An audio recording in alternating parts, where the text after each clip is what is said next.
लें जनाब, सर्दियों की एक शाम में आग जला के बैठे हुए हैं। मैं हूँ, ईसा नकवी साहब हैं, मुसब भाई हैं हमारे साथ, अदील वड़ाई साहब हैं और हमारे शाहजी नॉर्वे से तशरीफ लाए हैं। और ये महफिल आज इन्हीं के एजाज में सजाई गई है।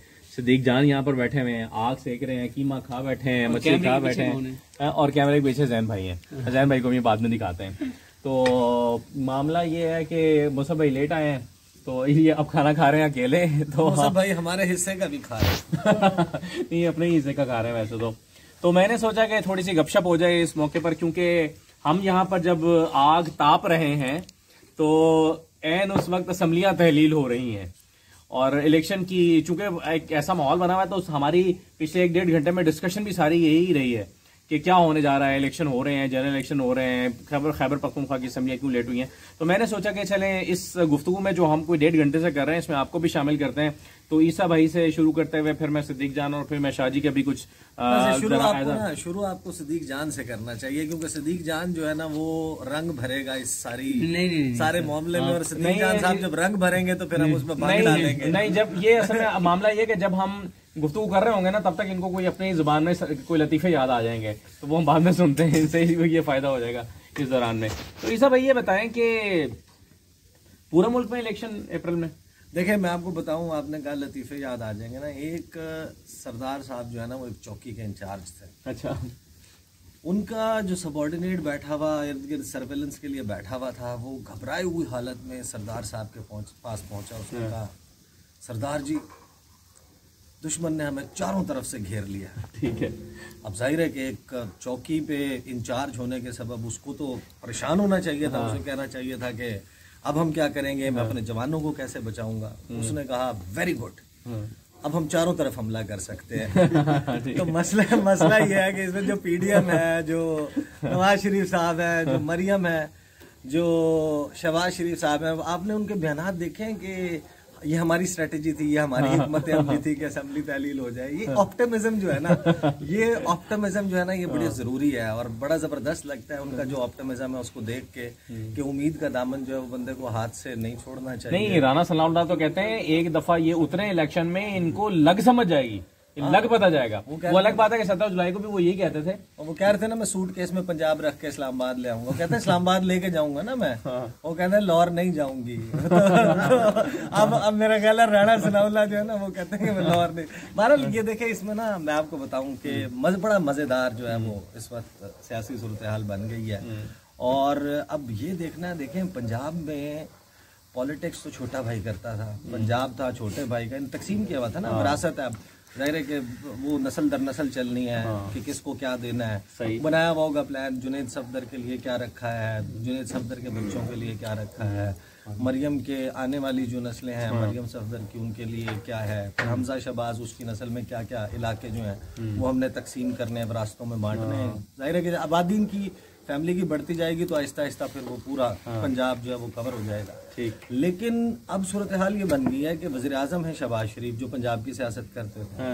बड़े भाई जो है वो तो कहते हैं कि जब तक जेल से में ना भेजेंगे, गारंटी लिए मुझे कोई लिख के दे दे तो फिर मैं पाकिस्तान आऊंगा। मरियम आ जाएंगी, कौन लड़ेगा इलेक्शन, कौन लीड करेगा कैंपेन। शहबाज शरीफ अगर वो मरियम तो वैसे इतनी सक्सेसफुल रही भी नहीं है अभी। अगर वो एमपी का इलेक्शन नहीं लड़ते शहबाज शरीफ और वो फेस नहीं होते और वो उनके सीएम के कैंडिडेट नहीं होते तो आप अंदाजा लगाइए कि क्या जो जनरल इलेक्शंस होगा उसमें शहबाज शरीफ इनके पीएम के कैंडिडेट होंगे, नहीं होंगे। नवाज शरीफ जो वो कहेंगे कि मरियम नवाज को बनाए। और उसके बाद जो 80 रुकनी काबीना है उनमें से आपको पता है कि बहुत सारे लोग इलेक्शंस जब लड़ते हैं हमारे यहाँ तो वो एक छोटी सीट का और एक बड़ी सीट का अपने कॉम्बिनेशन बनाते हैं। दो सीट्स हैं जो उसका स्ट्रॉन्ग होल्ड है। वो कहते हैं कि जनाब एक एमपीए भी लड़ लो और एक एमएनए। अगर एमएनए ना बन सके तो छोटी सीट तो नहीं जाएगी ना, वो एक हल्का मजबूत है वो तो कायम रहे। तो कितने लोग हैं जो अब अपनी काबीना से रिजाइन करेंगे। और जब आपने जाके लड़ना है या तो आप इलेक्शन कमीशन का जो कोड ऑफ कंडक्ट है आप उसकी खिलाफ वर्जी करेंगे कि आप अपने वफाकी हुकूमत का सरकारी ओहदे का वजारत का इस्तेमाल करते हुए जाकर अपनी पार्टी की कैंपेन करेंगे या तो ये सरीहन खिलाफ वर्जी होगी कोड ऑफ कंडक्ट की, अदरवाइज फिर ये वजारतें छोड़ने वाली बात। तो इसका मतलब है कि नून लीग के पास कोई ऑप्शन नहीं रही कि वो जनरल इलेक्शन में भी साथ ही जाए। देखें, अब मुझे तो यही लगता है कि अब अगर जिस तरह बात चल रही है कि वोट ऑफ कॉन्फिडेंस लेने का कह देंगे सदर आरिफ अलवी, तो मुझे आप बताएं कि मोहसिन दावड़ जो है वो देंगे वोट। अली वजीर जो पहले सिर्फ 2 दफा वोट करने के लिए उनको लाया गया और फिर वो दोबारा जेल में, वो वोट देंगे। जो MQM है, अच्छा मैं आपको एक और बात बता दूं, ये वोट ऑफ कॉन्फिडेंस जो है जो शहबाज शरीफ को देना ना, ये बड़ा ट्रिकी है। पहले तो आपके पास ये उज़र था ना कि आपका एक सियासी इत्तेहाद है और आपका अपोजिशन का काम ही यही है कि उसने जो है वो हुकूमत के खिलाफ सफारा होना है, तो हमने इस वजह से कि हमने इमरान खान को हटाना था तो हम इकट्ठे हो गए। अब जब आप शहबाज शरीफ को वोट ऑफ कॉन्फिडेंस देंगे, ये आप बेसिकली 9 महीने में जो कुछ शहबाज शरीफ की हुकूमत के ज़ेरे साया इस मुल्क में हुआ है, आप उस पे एतमाद का इजहार करेंगे, आप उसको ओन करेंगे। ठीक है। फिर पीपल्स पार्टी हो, MQM हो, बाप हो, जमहूरी वतन पार्टी हो, ये जितनी जमातें हैं, ये जाकर ये नहीं कह सकते आप जो वोट ऑफ कॉन्फिडेंस है ये 260 रुपए के, 265 रुपए के डॉलर का वोट ऑफ कॉन्फिडेंस है, ये 250 रुपए लीटर पेट्रोल का वोट ऑफ कॉन्फिडेंस है, ये 300 रुपए का अंडे का वोट ऑफ कॉन्फिडेंस है, ये 600 रुपए प्लस की मुर्गी का आटे के ना होने का, बिजली के ना होने का, गैस के ना होने का, इनकी कीमतों में बेपनाह इजाफे का, $4.25 अरब के जो आपके रिजर्व्स बन गए हैं, और अरशद शरीफ की शहादत का ये वोट ऑफ कॉन्फिडेंस है, जो जिस तरीके से जो कुचला गया है आपके यहाँ इस वक्त जो मीडिया के साथ जो कुछ हुआ, यानी कि ठीक है इख्तलाफ होते हैं, हुकूमतें करती हैं, सब कुछ करते हैं, लेकिन यानी कि इतना भी नहीं होता ना कि आपने जनाब आपको लगा कि ये क्योंकि इख्तलाफ राय रखता है या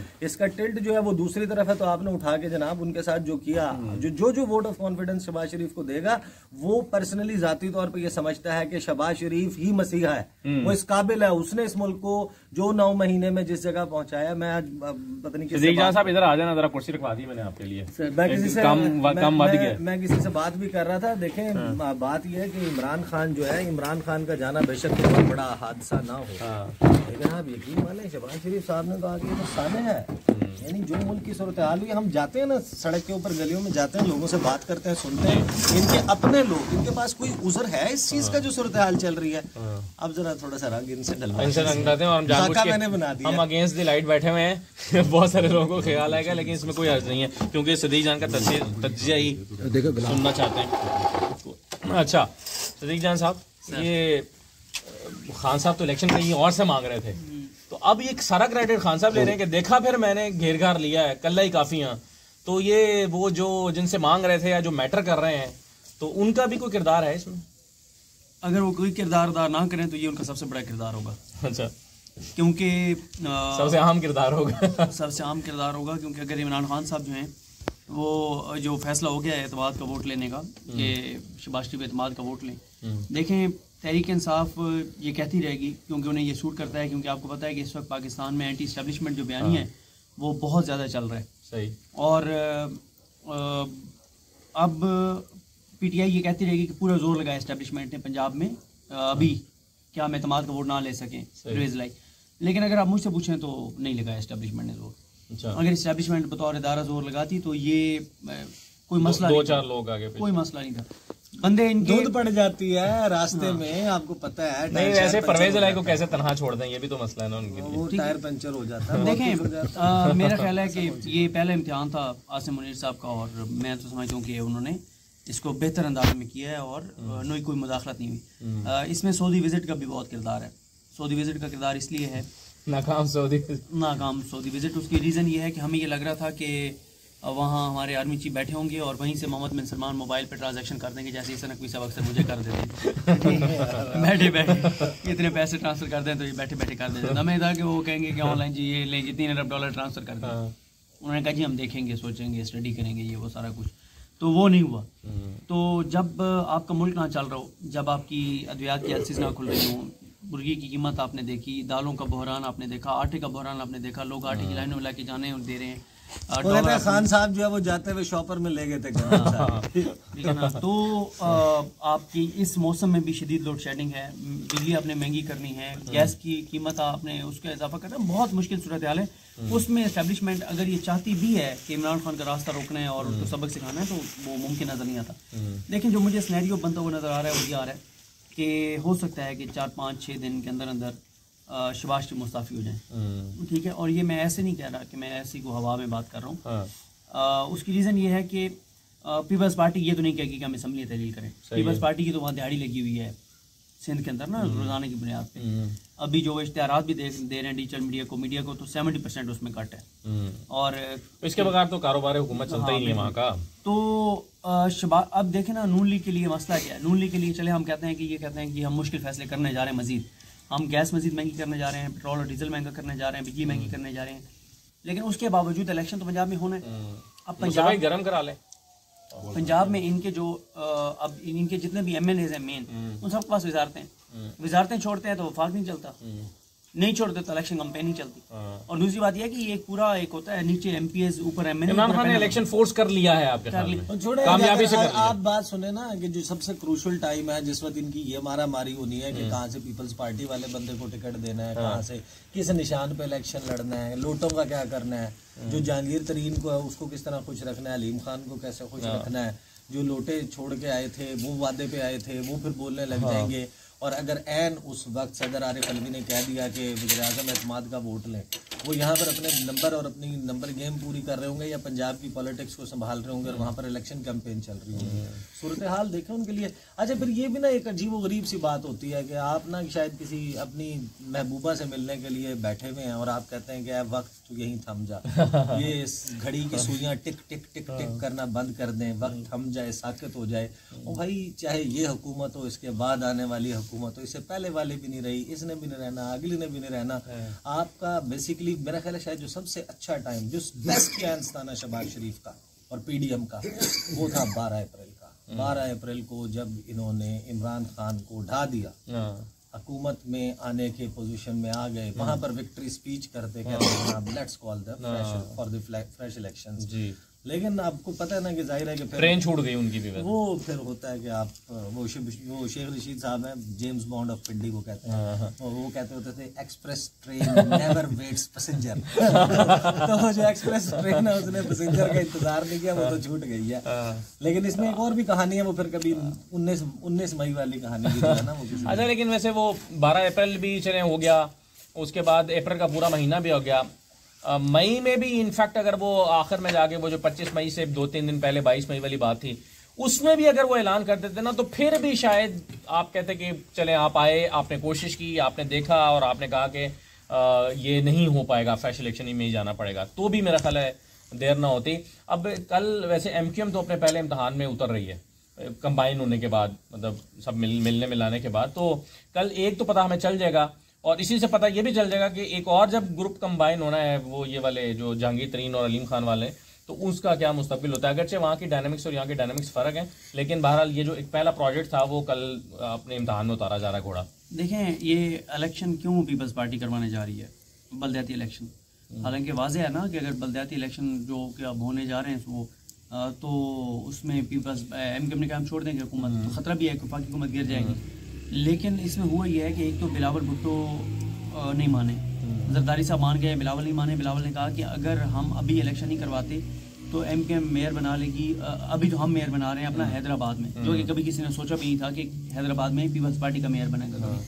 दूसरा, बिलावल ये कहते थे कि ये जो MQM के धड़े इकट्ठे हुए हैं ना, ये हम ये समझ रहे हैं कि पीपल्स पार्टी को मत्था देने के, PTI को कमज़ोर करने के लिए ये मत्था और टक्कर हमें भी देंगे, ठीक है। तो ये हमारे खिलाफ भी एक चाल ले आए, खुरम साहब इधर ही ले आए सीधा, कि हमारे खिलाफ भी एक चाल हो सकती है। यही सब एक होते पहले चाहे। तीसरी इसमें बात यह है, MQM ये चाहती थी कि 10 माह तक इलेक्शन डिले हो। मुस्तफ़ा कमाल जो हैं वो बने एडमिनिस्ट्रेटर कराची, वो उसके बाद सारा वो मामला चलाएं। तो देखें बात ये होती है कि ये जो एतमाद का वोट लेने का गायन है शहबाज शरीफ साहब को, शहबाज शरीफ साहब अब जब एक एक दर पे जाएंगे ना और नाक रगड़ेंगे और उसके बावजूद अगर एतमाद का वोट वो ना ले सके, तो ये यार मैं तीसरी वीडियो में यही बात कह रहा हूँ कि मैं देखूंगा पता नहीं बड़ाई साहब ने इसको देखा ही नहीं देखा, लेकिन मेरा ख्याल है कि जो कौमी असम्बली है उसमें रन ऑफ इलेक्शन नहीं है। उसमें यह कि अगर 172 नहीं है, दोनों साइडें 172 नहीं है, तो असम्बली डिसॉल्व होगी। यानी 172 पर नहीं ले सकते, तो ये नहीं मतलब आप ये कहेंगे कि काउंटडाउन शुरू हो गया इलेक्शंस के लिए, इलेक्शन की तरफ ही जा रहे हैं। चले मैं जरा समाचार भी नहीं है, देखे ना आपने बड़ाई साहब का फैसला कर ही दिया, कैमरा बेशक ना घुमाए, लेकिन ना वो बड़ा जेलस जो है ना, मुझे लग रहा है बहुत जेलस हुए हैं। उसकी वजह नहीं, कैमरा घुमाते हैं, एक्सप्रेशन तो नोट कर लेना जरा उनके, जो है ना वो टीवी के टेलीविजन के डिसिप्लिन में, टेलीविजन के डेकोरम में बात नहीं कर सकते वो नहीं बात तो कर सकते हैं, लेकिन बात ये ना कि वो फिर अब जिस तरह सोशल मीडिया के ऊपर हम हंसी मजाक में अपने मुख्तलिफ पैराए में बात कर जाते हैं, तो बड़ा ही साहब बड़े महदूद हो गए आजकल और बड़ा जुज्बोस कर रहे हैं, सब पहलू बदल रहे हैं। हाँ मैं देख रहा था, मेरे एक तबसरे पे भी, मेरे एक कमेंट पे भी इन्होंने पहलू बदला है, और सदीक के एक कमेंट पे भी पहलू बदला है। मुझे तो लगा कि ये अंगारों वाली अंगीठी कहीं बहुत करीब चली गई है, अंधारे वहां दहक रहे हैं। आग लगी हुई है, पूरे पाकिस्तान में लगी हुई है। लेकिन इनकी जो स्माइल है वो अच्छी लग रही है। हाँ। लेकिन बात यह है कि एक भला किया है चौधरी परवेज इलाही ने। चौधरी परवेज इलाही ने गुजरात वालों के लिए मुश्किलात भी खुद पैदा की थी, और फिर उनको बेल आउट भी खुद किया चौधरी परवेज। ठीक है, यकीन करें कहाँ उधर परवेज इलाही कह रहा था कि असम्बली नहीं तोड़ूंगा, ये हो जाएगा वो हो जाएगा, लोग हमें कह रहे थे कि यार आपके भी गुजरात वाले बहुत से करीबी दोस्त हैं, थोड़ा सा मोहतात हो जाए। लेकिन हम भी सुरखरू हुए, हम उन्हें कह रहे थे कि यार हमारा ज़ाती तजुर्बा ठीक है, बाकी अब अल्लाह खैर करे, तो परवेज इलाही साहब भी मेहरबानी करें। बिल्कुल सही है, तो ये गुजरात वालों को मशकूर होना चाहिए। ठीक है चौधरी साहब, चलें जी, बिल्कुल सही है, गुजरात वाले जो है। फिर जैन भाई आप इधर है ना, मैं शाजी से एक दो गप मारूंगा। अच्छा, मेरे साथ जो है ना वो शाजी हैं, और शाजी जो है वो ओस्लो नॉर्वे से आए हुए हैं, और ये अगर चाहें तो ये अपनी कहानी सुनाना चाहेंगे। अगर मैं इसे हिंट दे देता हूँ कि 6-8 महीने पहले क्या सोच रहे थे पाकिस्तान के हवाले से, क्या प्लान कर रहे थे, अब क्या कर रहे हैं, अगर चाहें तो शाजी आप सुना दीजिएगा। अदरवाइज ओवरऑल बताएं कि यूरोप में बैठा हुआ पाकिस्तानी मौजूदा हालात को कैसे देख रहा है। जी अस्सलाम वालेकुम जी। मौजूदा दौर जो चल रहा है, असल में ओवरसीज पाकिस्तानी जो है काफ़ी मायूस है, क्योंकि पहले जो दोस्तों से सदीक जान साहब से, असलम साहब से जो बात हो रही थी कि ओवरसीज़ इमरान खान को लाइक इसलिए करता है कि उसकी सबसे बड़ी वजह यह है कि वो करप्ट नहीं है। बाकी वो किस लेवल का सियासतदान है, वो मुल्क के लिए क्या कर सकता है, मतलब को किस डगर पे डाल सकता है, किधर लेके जा सकता है, इस चीज़ के ऊपर हम ज़्यादा नहीं सोच रहे। इमरान खान आने के बाद सिर्फ इस चीज़ के ऊपर हम, क्योंकि हम बिजनेसमैन हैं और चैम्बर के हवाले से भी बेशुमार लोगों को हमने मोटिवेट किया कि जी आप पैसा लेके जाएं पाकिस्तान में पैसा इन्वेस्ट करें। ठीक है, और उसके लिए हमने उनको बड़े सब्ज़ बाग भी दिखाया कि ये फ्यूचर होगा, ऐसा होगा, वो। उस वक्त हमें नहीं पता था कि आने वाले टाइम में क्या होगा, रजीम चेंज होने जा रहा है, क्योंकि हमें इस चीज़ का इल्म किसी को भी नहीं था, तो हमें तो बिल्कुल ही अंदाज़ा नहीं था, क्योंकि हम सियासी लोग थे। लेकिन आप लोग सारे दोस्त सोच रहे थे कि पैसा पाकिस्तान में लेकर जाएं, यहाँ पर इन्वेस्ट करें, और अब बिल्कुल इन्वेस्ट करें। और मैं खुद ज़ाती तौर पे बल्कि ये देखें कि बहुत बड़ी चेंज मेरे अंदर ये आई थी कि मैंने अपना बिजनेस जो है वो अपने बेटे को टेक ओवर करवा दिया, और मैं वहाँ से पाकिस्तान आ गया, और यहाँ पे आके जैसे कि आपको पता है कि मैंने यहाँ पे प्लाट ख़रीदा कि मैं इधर घर बनाऊँगा, नक्शा बनवाया जो कि बाकायदा पास हो गया, स्टील ख़रीद लिया जो अभी आपको थोड़ी देर पहले मैं बता रहा था कि कल भेज दिया मैंने। तो मैंने वो घर बना के कि मैं इधर रहूँगा, और पैसा मैंने इन्वेस्ट किया रियल इस्टेट के अंदर, और भी बिजनेस हम देख रहे थे कि अब बाकी ज़िंदगी का टाइम जो है वो पाकिस्तान में हम गुजारें। लेकिन बदकिस्मती से ये जो हालात मुल्क के बने हैं, इसमें वो घर बनाने वाला ख्याल जो था वो भी हमने ख़त्म किया कि ये नहीं बनाएंगे। और अब हमें ये फिक्र है कि जो पैसा लेके आए तो उसको वापस कैसे लेके जाएंगे।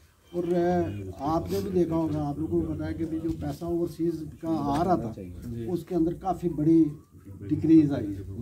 तो लोग बादिल हो गए हैं और जिन्होंने पैसे इन्वेस्ट भी किए हुए हैं वो भी है कि पता नहीं हमारा फ्यूचर क्या होगा, पैसा डिवैल्यू हो रहा है और दिन ब दिन हालात ख़राब हो रहे हैं। और अगर पैसा वापस लेके जाना है तो चाहे प्रॉफिट मिले भी तो वो उसका फ़ायदा कोई नहीं, उल्टा हो सकता है जितने पैसे लगाए तो उतने मिलेंगे कि नहीं मिलेंगे। तो ये एक ऐसा सिनेरियो बना है पाकिस्तान के अंदर जिससे ओवरसीज़ काफ़ी बादिल है और काफ़ी परेशान है इसमें। बिल्कुल। सदीक जान साहब, आपने ये स्टोरी सुनी है शाह जी जो हैं ये इन्होंने 6-8 महीने पहले, इनका नॉर्वे में बड़ा ज़बरदस्त कारोबार है, इन्होंने सारा ये कारोबार अपने बेटे को के हवाले कर दिया और अपना शेयर लेकर और अपने पैसे लेकर ये पाकिस्तान आ गए कि मैं यहाँ पर आकर जो है वो इन्वेस्ट करूंगा, बाकी की जिंदगी यहाँ गुजारूंगा और सारा यहाँ पर कारोबार शुरू करूंगा और पाकिस्तान में पैसा, और भी दोस्तों को कन्विंस किया। लेकिन उसके बाद फिर गवर्नमेंट चेंज हुई, हालात खराब हुए, अब ये वापस अपने पैसे लेके बाहर जा रहे हैं और यहाँ पर जो इन्होंने प्रॉपर्टी खरीदी थी इन्वेस्ट करने के लिए और उस पर कारोबार करने के लिए। रुपए में कन्वर्ट करवा लिए थे तो फिर क्या करेंगे? तो डॉलर में वापस कैसे करेंगे? इसी बात क्या है वो आप पाकिस्तान यही तो कह रहे हैं, वापस कैसे लेके जाना है। ईसा नकवी की शायद आवाज में वो कह रहे हैं कि अगर इन्होंने रुपए में कन्वर्ट करवा लिए थे तो अब डॉलर में दोबारा कैसे कन्वर्ट करवाएंगे, डॉलर तो है नहीं। तो शाह जी कह रहे हैं कि यही तो मसला है कि मैं अब इसको वापस कैसे लेकर जाऊं। बात यह है कि जो कुछ प्रोजेक्ट हमने शुरू किए, कुछ प्रोजेक्ट के लिए हमने जमीन परचेज, जैसे राना सनाउल्लाह पंजाब इस्लामाबाद नॉर्वे ले गए तो अभी हमने वो सारे प्रोजेक्ट फ्रीज कर दिए और हमने कहा यार है अब कोई भी प्रोजेक्ट, हालांकि नक्शे नुक्शे सारा कुछ क्लियर पास हो चुके थे यहाँ पे भी जो कमर्शियल थे, अब उनको भी हमने स्टॉप कर दिया। आपने कहा नहीं यार प्लाट ही भेजो, फर्क होगा अभी, क्योंकि पता कोई नहीं है ना जी। आज हम काम कर रहे हैं, हमें ये नहीं पता कि 6 महीने बाद हालात क्या होंगे। इसको कहते हैं अनसर्टेनिटी। इस वजह से हम, क्योंकि हम आदी हो चुके हैं एक सिस्टम के कि भाई एक जो भी आपने प्लान बनाया उसके ऊपर आपने 6 महीने का, साल का, 2 साल का, तो वो प्रॉपर एक स्मूथ तरीके से काम चलता है। तो यूरोप में तो हमें कोई प्रॉब्लम नहीं आती इस किस्म की।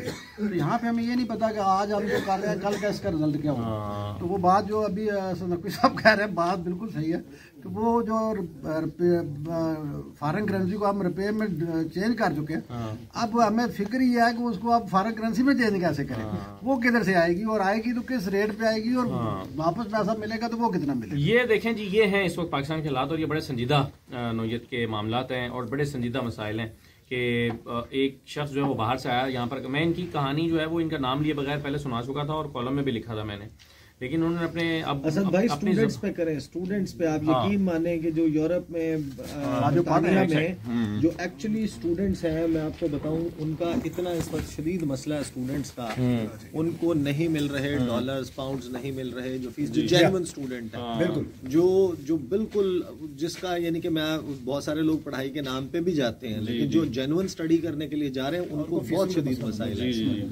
और कोई सूरत हाल नहीं है उसके ठीक होने की भी, क्योंकि हमने जाली तौर पे कंट्रोल करना है ना। हमने दिखाना है कि 200 पे चलो नहीं आ सका, लेकिन देखो जनाब जी वो लफ्जों की हेर फेर, जादूगरी दिखाने वाले भाई। उम्मीद करते हैं कि चले आने वाले दिनों में चीजें बेहतर हो। बहुत खाना बहुत सॉरी यार नहीं है आप इसे खाना माशाल्लाह क्या बात है, आपने जबरदस्त बनाया, लेकिन किसी दिन आपको मैं बना के आज आप लेट आए ना, टाइम पे आते तो आप ही बनाते। आज सदीक जान की वजह से मैं लेट हुआ। सदीक जान आपसे आधा घंटा पहले आ गए थे वैसे। नहीं उसी वजह से लेट हुआ। ठीक है चले, थैंक यू साहब। एक मिनट जरा खाने के बारे में तो अच्छा जो असल काम जिस काम के लिए है उसको तो देखें जी। आज असदुल्ला खान साहब ने हमें खाने पे दावत शराज दी और आके इधर तो ये एक जो हम इसको बॉल बोलते हैं वहाँ पे अपनी लैंग्वेज में, यहाँ पे सिर्फ ये जो लकड़ियाँ जला के ये ओपन एयर में बैठ के और इन्होंने जो खाना दिया है बारबेक्यू के अंदर, और कीमा स्पेशली तवा कीमा इसको बोलते हैं, टका टाके क्या है तवा कीमा, ये कमाल की थी जी माशाल्लाह। अल्लाह ताला आपको इसकी जज़ाए खैर दे और ये बहुत ही लजीज खाना चले। और दूसरी बात ये है कि ये जो दोस्तों से आपने मिलाया, ये वो लोग हैं जो जिनके दरमियान में बैठ के हमें मुल्क के बारे में, सियासत के बारे में, यहाँ की इकानमी के बारे में बेशुमार नॉलेज हासिल हुआ। ये बहुत कम नसीब होता है हम जैसे लोगों को, जो आप जैसे लोगों के साथ नहीं बैठते। नहीं आपके तजुर्बे से हम सीखते हैं जी। बड़ा मजा आया बैठ के, बड़ा अच्छा लगा और अल्लाह ताला आपको इस काम को जारी रखने की हिम्मत और तौफीक अता। बहुत शुक्रिया, thank you ji, Allah Hafiz.